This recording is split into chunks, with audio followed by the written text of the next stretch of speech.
Hola! Hola, hola! Què? Com esteu, bé? Jo sí, jo estic bé. Avui fem una mica de neteja, passa l'escombra, ja m'enteneu, no? I molta calor, fa molta calor. I no res, cantaré una cançó molt, molt bonica, molt maca, d'Àlex Ubago, un dels grups que des de jove sempre m'ha agradat cantar i escoltar la seva música, com altres grups, no?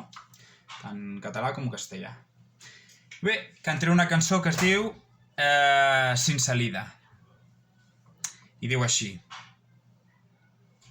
Yo no podía imaginarte estando fuera de mi vida, ni podía imaginarme una noche sin tu risa. Yo no quería separarme ni un minuto de tus labios y podía pasearme por el mundo de tu mano.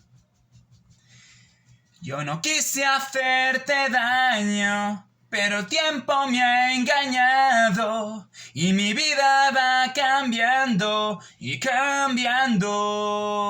Oh, pero ¿a quién le importa si la vida es corta? ¿Y a quién le importa si tú pronto serás otra?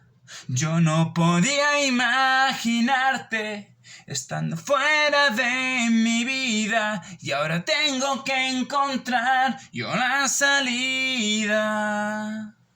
Hace tiempo que no hablamos de lo que esto significa.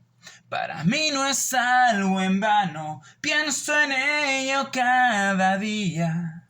Bueno, un tros. En fi, petons.